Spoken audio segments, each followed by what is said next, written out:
রাজধানীর তাপমাত্রা 10-এর আশেপাশে। হিমালয় থেকে বয়ে আসা উত্তর হাওয়ায় হাড় কাঁপানো দাপট, মাঝে মাঝে ধীরে আসছে শৈত্য প্রবাহ। বেসামাল দিল্লি জনজীবন দুর্বিপ্লব, সে তো হাঁটির মানে না। অদম্য বিপ্লবী গতিতে এগিয়ে চলা কৃষক আন্দোলনের যুগে জাতীয় লজ্জা ফেরতার অপেক্ষায়, আর অপেক্ষায় ব্রিটিশ পরবর্তী স্বাধীন ভারতের সব থেকে বড় ইনকিলাবের 2021 জানুয়ারি। বছরের প্রথম সপ্তাহে অন্য আঞ্চলিক রাজধানী গেছে দিল্লি। রাজ্যের প্রায় সমস্ত সীমান্ত অবরুদ্ধ। সিংভু, আউচান্ডি, রামপুর, পিয়াও, মানিয়ালি, মানভেজ, সারদা। রাজধানী প্রবেশপথ বন্ধ। 44 নম্বর জাতীয় সড়কে দুধারে নিয়ন্ত্রী। পাঞ্জাব, হরিয়ানা কৃষকদের পাশে মধ্যপ্রদেশ, রাজস্থান, উত্তরপ্রদেশ, উত্তরাখণ্ডের কৃষকরাও কৃষক আন্দোলন ক্রমশ গণ আন্দোলনের আকার ধারণ করেছে। বিজেপি বিরোধী সমস্ত রাজনৈতিক দল কৃষকদের সমর্থনে স্লোগান, কালাকানুন, ওয়াকাস্ত্র। কৃষকদের পাশে দাঁড়িয়ে মতামত ব্যক্ত করেছেন রাজ্যের মুখ্যমন্ত্রী মমতা বন্দ্যোপাধ্যায়। বারংবার কৃষক মূল্য বৈঠকে বড় বিবৃতি প্রকাশ সূত্র। পশ্চিমবঙ্গ বিধানসভাতে বাম কংগ্রেসের সমর্থন নিয়ে কৃষি আইন বিরোধী বিল পাশ করতে উদ্যোগ হয়েছেন মুখ্যমন্ত্রী। এর মধ্যে তৃতীয় আন্দোলনের কৃষকদের দিকে সাহায্যের হাত বাড়িয়ে দিলেন তৃণমূল নেতা গৌতম ভান্ডার। কৃষক আন্দোলন সমর্থন জোগাতে স্বতন্ত্র চলে গেলেন দিল্লি। পৌঁছে দিলেন দলনেত্রীর বার্তা।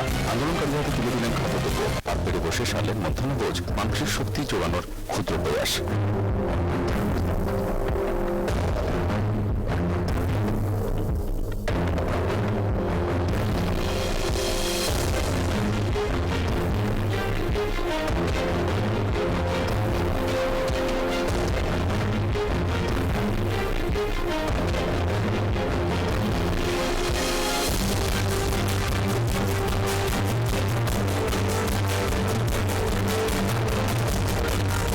দলনেত্রী জেহাদ কেন্দ্রের কালাকানুনের বিরুদ্ধে দিল্লি সৈনিকরা তাই এভাবেই রাজধানী বুকে অন্য ইতিহাসের সন্ধিক্ষণে দাঁড়িয়ে। যতদিন না পর্যন্ত কৃষি বিল প্রত্যাহার করা হয় ততদিন এই বিপ্লব চলবে। গৌতম ভান্ডারও প্রতিশ্রুতিবদ্ধ, ততদিন কৃষকদের পাশে দাঁড়াবেন শরীরের শেষ রক্তবিন্দু পর্যন্ত। ਜਦੋਂ ਬੰਦੇ ਦੀ ਜ਼ਮੀਰ ਮਰ ਜਾਂਦੀ ਮਰ ਜਾਂਦਾ। ਸਾਡੀ ਜ਼ਮੀਰ ਜੀਦੀ ਆ ਪੰਜਾਬੀਆਂ ਦੀ। ਅਸੀਂ ਜਿੱਤ ਕੇ ਦਿੱਲੀ ਨੂੰ ਜਾਵਾਂਗੇ, ਫਤਿਹ ਪਾ ਕੇ ਜਾਵਾਂਗੇ। ਵਾਹਿਗੁਰੂ ਜੀ ਕਾ ਖਾਲਸਾ, ਵਾਹਿਗੁਰੂ ਜੀ ਕੀ ਫਤਿਹ। ਅਸੀਂ ਆਏ ਕਿਸਾਨ ਅੰਦੋਲਨ ਦੇ ਵਿੱਚ ਆਪਣੇ ਹੱਕ ਲੈਣ ਵਾਸਤੇ, ਜਿਹੜੇ 3 ਕਾਲੇ ਕਾਨੂੰਨ ਆ ਰੱਦ ਕਰਾਉਣ ਵਾਸਤੇ, ਤੇ ਕਰਾ ਕੇ ਜਾਵਾਂਗੇ ਜੋ ਮਰਜ਼ੀ ਹੋ ਜੇ। ਸਾਨੂੰ ਕਿੰਨੀਆਂ ਵੀ ਸ਼ਹੀਦੀਆਂ ਪਾਉਣੀਆਂ ਪੈਣ, ਅਸੀਂ ਸਭ ਪਰਿਵਾਰ ਆਪਣਾ ਛੱਡ ਕੇ ਆਏ ਆ, ਕੋਈ ਨਾਲ ਲੈ ਕੇ ਆਏ ਆ। ਇਹ ਅਸੀਂ ਕੰਮ ਫਤਿਹ ਕਰਕੇ ਜਾਵਾਂਗੇ। ਇਹ ਮਹੀਨੇ से ऊपर हो गया है, 42 दिन हो गए। हाँ जी सर, तो हम काम फतेह करके जाएंगे। और तीनों जो कानून, काले कानून रद्द बनाए हैं सेंटर सरकार ने, वो रद्द करा के जाएंगे। ये हमारी एक मांग है। हिंदुस्तान का हाँ जी 80% किसानों के साथ है। 80% पीपल हाँ जी, हाँ जी, डिपेंड ऑन एग्रीकल्चर। हाँ जी, you know that, everybody knows that. हाँ 80% पीपल बिल्कुल सही बात है। जो किसान है, हाँ जी सर, वो 135 करोड़ इंसान का वेरी नाइस रोटी जो लगवाता है। हाँ जी, हाँ जी, 80% किसान। ठीक है। किसानों का हाँ जी, जो हक छीनना है, ये हिंदुस्तान का कभी नहीं हुआ। जो बीजेपी सरकार ने, नरेंद्र मोदी जी ने, सही बात है, रात के अंधेरे में, हाँ जी, रात के अंधेरे में पार्लियामेंट में ये सही है, किसान बिल लागू किया। हाँ जी सर। इसका बारे में आप कुछ बोलिए। रात को क्यों? जो सर ये देखो, एक तो बड़ी लॉकडाउन का टाइम में, एक तो शोशेबाजी लॉकडाउन के बाद में सर अपना फायदा उठाया, किसी को बताया नहीं। दूसरी जो जितने भी पब्लिक को उसका ध्यान दूसरे पासे को देने के लिए लॉकडाउन में सारा इसने कर दिया। कोई बहुमत था सेंटर में, इसलिए सब कुछ। बात तो ये है, हाँ जी, कि रात को अंधेरे में ये बिल पास करवाया। क्यों किया इसने? बस यही मैं पूछ रहा हूँ कि जो देश के लिए एक अच्छा काम होगा, हाँ जी, रात के अंधेरे में क्यों ये बिल पास करवाया? बहुत धक्का किया, बहुत जुल्म किया इसने। देखो रात के अंधेरे में क्यों? उल्लू जो ना उल्लू होता है, वो रात को काम करता है। उल्लू ने ये मोदी ने ये नोटबंदी की, वो भी रात को की। जीएसटी की, वो भी रात को की। ये भी कानून बैक साइड से चोर दरवाजे से ये भी रात को काम किया है इसने। बात ये है, आपको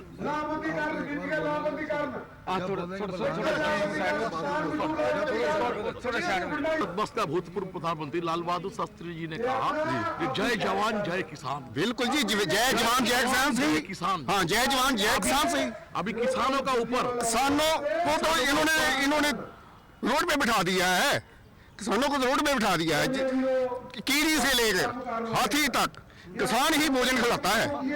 लेकिन ये देखो किसान, मुझे तो रोना आता है किसानों वाले देख देख के कि मोदी साहब मान जो आप बाप हो हमारे, बाप से हम मांगेंगे। ये बाप ही नहीं मानेगा तो क्या फायदा है? তো বলছে, ছোট বাচ্চাটা পর্যন্ত বলছে মোদির বিরুদ্ধে, মোদি মর গয়া। आज ये अपनी आप क्या बोलिएगा इसके बारे में? हम यही बोलना चाहते हैं कि देखो इतना बड़ा इम्तिहान ले लिया मोदी ने, अब इसको समझ आना चाहिए, ठीक है। अगर वो सोचेगा कि ये थोड़े से लोग आए हैं जहाँ थोड़े से लोग भाग जाएंगे, बारिश होने से भाग जाएंगे, सर्दी होने से भाग जाएंगे, तो ये कौम ऐसी, सिख कौम ऐसी है ये बड़ी बड़ी मुश्किलों का सामना कर लेती है। हम लोगों को कोई परेशानी नहीं है, हमारे पास देखिए अनाज बहुत बड़ा है। हम एक आम सरसरी बोलते हैं तो कहते हैं कि हम लोग 6 महीने का जो साल का राशन लेके आए वो कोई बात नहीं है, चाहे 4 साल चाहे 10 साल मोदी के साथ लड़ना पड़े, हमारे पास राशन बहुत आता जाएगा। किसान भाई हमारे आते रहेंगे, वो लाते रहेंगे, हमें उसकी कोई प्रॉब्लम नहीं है। आपको हम एक बात पूछेंगे, 2014 में जब मोदी आया, सरकार ने आया, बीजेपी गवर्नमेंट ने आया, तब कितना बात बोला काला धन देश में आपस लेके आएगा? काला धन आया? नो, कोई काला धन नहीं आया। काला धन अगर इसने जो किया, ये जो काले धन का डिफेंस किया, इसने बहाना बनाया, वोट लेने के लिए किया। झूठ बोला, एकदम झूठ बोला। फिर बोला 2 करोड़ लोगों को नौकरी देंगे, किसी को नौकरी नहीं दिया। 7 साल में तो 14 करोड़ का नौकरी मिल गया क्या? बिल्कुल कोई नौकरी नहीं दी इसने। नौकरी देने की वजह क्या है, बहुत सारे जो इसने सरकारी इदारे अब बेच दिए, नौकरी लोगों की छीन ली। ये जो किसान बिल है, एक सरदार जी को मैंने पूछा है, उन्होंने कहा ये किसान बिल नहीं है, ये कॉर्पोरेट बिल है। तो ये कॉर्पोरेट बिल का विरुद्ध में सारा भारत का किसान एक है। फिर भी एक बात बता रहा हूँ, पूछ रहा हूँ आपसे, ये रात के अंधेरे में ये बिल पास करवाया, जब पार्लियामेंट में एक भी सांसद, विरोधी सांसद उपस्थित नहीं था, रात के अंधेरे में ये बिल क्यों पास करवाया? एक्चुअल क्या है कि लोगों को इसने एक कोरोना से डरा दिया, लोग अंदर बढ़ा दिए, थालियां बजा दो, मोमबत्तियां जगा दो, लोग है ना पीछे लग गए। ये इसने क्या किया कि लोग अंदर बंद हो गए कोरोना की वजह से। कोई कोरोना नहीं है, हम लोग उसी टाइम के भाग दौड़ रहे हैं, लोगों के साथ मिल रहे हैं। हमने बोला था, हमारे जो सीनियर नेता है उन्होंने बोला था तो कोई कोरोना नहीं है, कोई कोरोना नहीं है, मत डरो। तो WHO की रिपोर्ट भी अब आपने देखी है, उसने बोला कि ये एक साधारण वायरस था जो लोगों को हुआ है, वो हर साल होता है। अगर सर्दी जब मौसम चेंज होता है तो लोगों को जुकाम खांसी लगता है। बोलिए किसान, हाँ, तो किसान के बारे में ये बताना चाहता हूँ कि किसान जो है ना, किसान को इसने बुखलाहट में लाया कि देखो देखो कोरोना आ गया।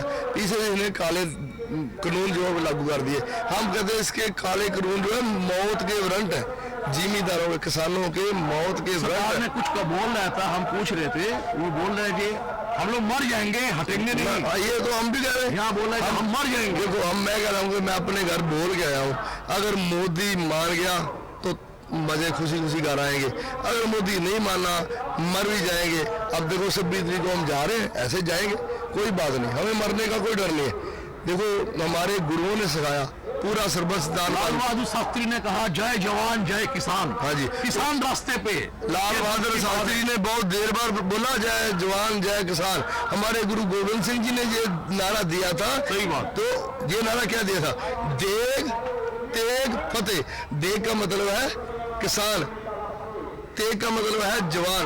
वो तो आज से 5.5 साल पहले गुरु गोविंद सिंह जी ने बोला कि देग तेग फतेह। ये उस टाइम रास्ते पे आ गया, रास्ते पे किसान को, ये गलत बात है। पर देखो किसान को सारा हिंदुस्तान सारे Hindustan 80% those are depend on agriculture. 80% किसान है, ये इंसान का खाना देता है। जो प्रधानमंत्री हो और भिखारी हो, सबको खाना कौन देता है? किसान देता है। हिंदुस्तान के अंदर कभी भी किसानों का ऊपर इतना बड़ा जुल्म कभी नहीं हुआ। मैं आपके चैनल के माध्यम से बताना चाहता हूँ, मेरा नाम राजेंद्र देसवाल है और मैं डिस्ट्रिक्ट पानीपत से आया, और मैं शुरू से किसान का बेटा हूँ। किसान ने खेती और किसान ने की। आज तक विश्व के अंदर कभी भी किसान का इतना बड़ा आंदोलन नहीं हुआ, जबकि किसान अपने हक के लिए बिल्कुल असली लड़ाई लड़ रहे हैं। इसमें किसान ने आज लगभग 44-45 दिन बैठे हुए। हम तो माननीय प्रधानमंत्री जी से भी यही प्रार्थना करते हैं कि कम से कम आप कभी वाराणसी चले जाते हो कभी उस मंदिर में चले जाते हो, कभी उस मस्जिद में चले जाते हो, कभी गुरुद्वारे में मत्था टेकते हो। यहाँ मंदिर, मस्जिद और गुरुद्वारे में जाने वाले सभी लोग आपके घर पर आए हुए हैं। आप उनसे यहाँ के मिल लो और उनको बताओ, उनको समझाओ। आप इधर अपने मंत्री भेज रखे हैं, इधर उधर भेज रखे हैं, भाई इनको समझ नहीं आ रही। किसी को खालिस्तानी कह देता है, किसी को जबान बंद करने के लिए कांग्रेसी कह देता है, किसी को कम्युनिस्टी कह देता है। आप इधर उधर घूमता, अपने मंत्रियों को भी बंगाल भेज देता है, कभी अमित शाह को, कभी नड्डा को, कभी किसी को। प्रधानमंत्री ने जो ये हिंदुस्तान की 80% जनसंख्या है जो खेती पर आधारित है, और जब श्री लाल बहादुर शास्त्री जी ने कहा था जय जवान जय किसान, उस टाइम विदेशों से ये अन्न मंगाता था। अब किसान ने, हिंदुस्तान के किसान ने अन्न में भी, दाल में भी, हर चीज़ों में उत्तम पैदावार दी, दिन रात की मेहनत की है। नहीं, मैं एक बात आपको पूछना चाहते हैं। पूछो जी। ये हिंदुस्तान का ये डेमोक्रेटिकल कंट्री है इंडिया। जो पार्लियामेंट में बिल आता है, पार्लियामेंट में सपोर्ट का ऊपर में वो बिल पास होता है। मगर कोरोना का टाइम में पार्लियामेंट में एक भी विरोधी नहीं था, पोजीशन नहीं था। रात के अंधेरे में ये किसान बिल पास किया। तो ये किसानों के लिए है, नहीं कॉर्पोरेट के लिए है। ये जो 3 कृषि कार्य कानून जो बनाए हैं, ये सभी पूंजीपतियों के लिए बनवाए, किसान के लिए नहीं। किसान के लिए बनाते तो उसके लिए इन पर चर्चा होती। ठीक है, गांव में एक कहावत है, गांव में एक कहावत है, अगर मुझसे न पागी हल्दी गए कोई पंसारी बन बैठा। इसका मतलब मोदी साहब को इतना बड़ा बहुमत मिल गया, ये विपक्ष को, किसान को कुछ समझ नहीं गया, हिटलर वाला काम कर गया। अगर ये आंदोलन जो हो जाए किसानों का, अगर इस पर राज्यसभा में और लोकसभा में अगर चर्चा हो जाती तो आज किसान सड़कों पर नहीं आता और न उनको ये समस्या खड़ी होती। इसीलिए उन्होंने कारपोरेट ग्रहणों के लिए जो इलेक्शन में उनके लिए स्पेशल पैसा लगाते हैं। आम आदमी कहता है मोदी को क्या चाहिए, अरे सत्ता तो ही से चलती, पूंजीपतियों से ये पैसा लगाते हैं। किसानों का कौन चार्ज करेगा, वो किसानों का हाथ में नहीं होगा। किसान जो खेती उड़ाएगा वो भी किसी को बेचेगा, वो भी उसका हाथ में नहीं है। और 30 साल के लिए किसानों का गला बेच दिया है अदानी का पर। आपको इसके बारे में देखिए, इतना बड़ा देश है हिंदुस्तान, 135 करोड़ आबादी है। जब सत्ता में आया क्या बोला, 2 करोड़ नौकरी देगा, काला धन वापस लाएगा, 15-15 लाख रुपया आपको जेब में दे देगा। आप बोलिए तो आपका गांव में या शहर में कितना आदमी को नौकरी मिला या 15 लाख रुपया मिला? ऐसा है, कारपोरेट ग्रहण को आबाद करने के लिए इन्होंने डिस्ट्रिक्ट पानीपत के पास नौथा गांव है, वहाँ अंबानी ने, अडानी 200 एकड़ जमीन खरीदी है। 1 एकड़ की कीमत जब खरीदी तब 18 लाख रुपए थी। हमारे किसान को वहाँ पता नहीं है, वहाँ रेलवे स्टेशन भी है। अब 200 किले खरीद लिए और 1 किले कीमत 75 लाख रुपए तक ले गई है, क्योंकि वहाँ बड़े गोदाम बनाने हैं। और भाई आज जो हिंदुस्तान में सिर्फ 30 बिंदु थे इनके, जो 30 बड़े गोदाम लगाने थे, उसमें से 13 गोदाम पूरे हिंदुस्तान की बजाय 13 गोदाम हरियाणा और पंजाब में लगाए गए हैं। और ये लड़ाई में अभी तक कितने किसानों शहीद हुआ? अब तक मेरे हिसाब से तो 50-55 किसान 55 किसान इसमें शहीद हो चुके हैं। और उसके लिए सरकार ने शर्म आनी चाहिए, क्योंकि जो मंत्री हैं, संतरी हैं, जो भी क्या वो किसान के बेटे नहीं हैं।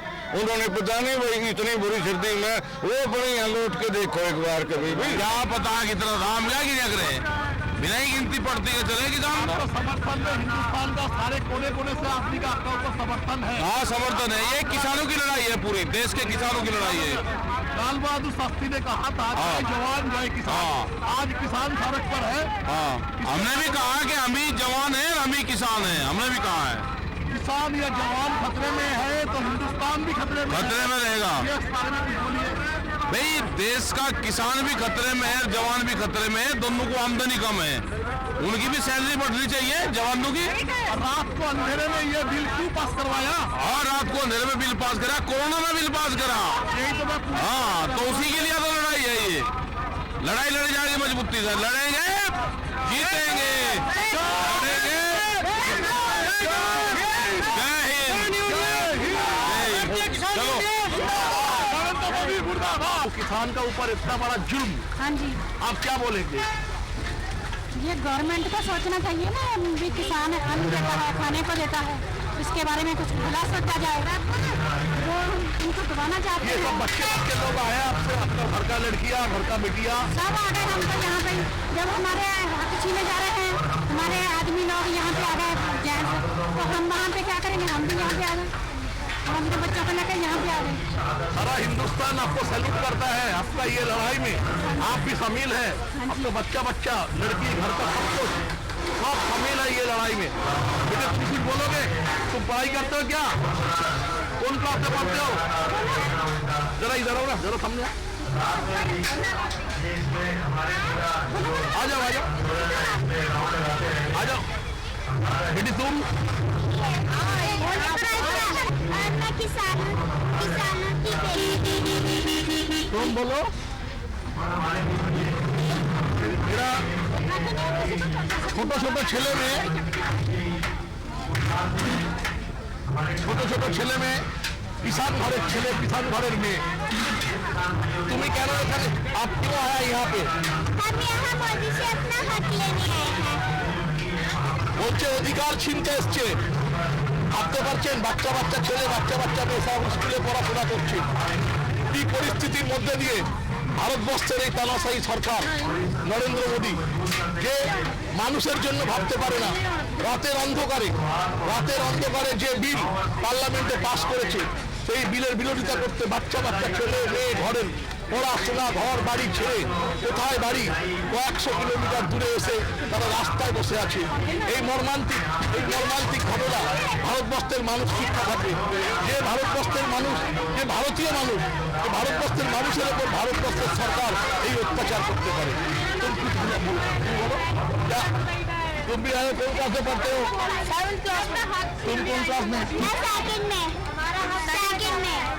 দেখুন এরা কি বলছে শুনুন, বলো